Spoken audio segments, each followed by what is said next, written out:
কোনো কেন্দ্রে রেজাল্ট ঘোষণা না হইলে প্রিজাইডিং অফিসার সরকারি কর্মকর্তা কাউকে যেতে দেওয়া হবে না। রেজাল্ট 1-1.5 ঘন্টার মধ্যে ঘোষণা দিয়ে যাবেন, আমরা উপজেলা যাব।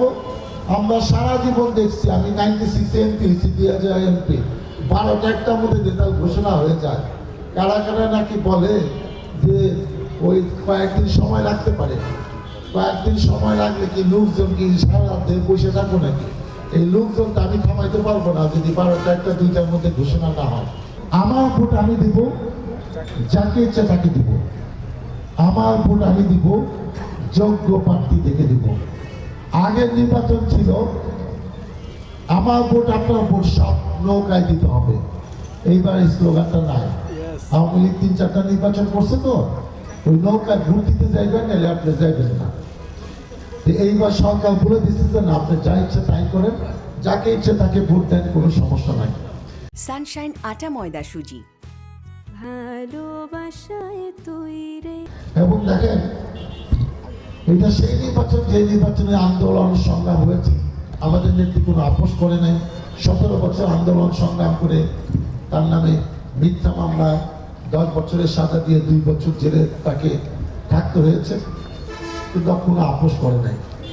অবশেষে সুষ্ঠু ভোটের ব্যবস্থা হয়েছে, সরকার গেছে পলায়া, ক্ষমতায় নতুন সরকার এসে এই নির্বাচন দিচ্ছে, যে নির্বাচনের জনগণ ভোটের মাধ্যমে তাদের জনপ্রতিনিধি এবং একটি দলকে সরকার পরিচালনার দায়িত্ব দেবে।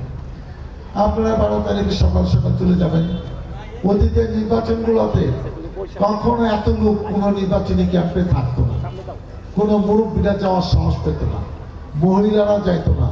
এইসব দোকানদাররা, মালিকরা, যারা আশেপাশে, তারা আগ্রহ নিয়ে শুনতো না যে ক্যান্ডিডেট কি বলে, কারণ জানে যেটা নৌকা পাস করবো, নৌকায় ভোট দিতেই, অন্য ক্যান্ডিডেট তো সব পলায় আছে। এইবার কিন্তু কেউ পলায় নাই, সবাই কিন্তু ইলেকশন করতেছে। তাদের আপনারা সকাল সকাল ভোট কেন্দ্রে যাবেন এবং আমাদের 8জন প্রার্থী, 1, 2, 3 নম্বরে আমার দেওয়ান মোহাম্মদ সালাউদ্দিন, তার পাশে ধানের শেষ প্রতীক দেওয়া আছে। সিটটা ধানের শেষ প্রতীকের উপরে মারতে হবে, একটা ঘরের মধ্যে ওই প্রতীকের মধ্যে মারতে হবে।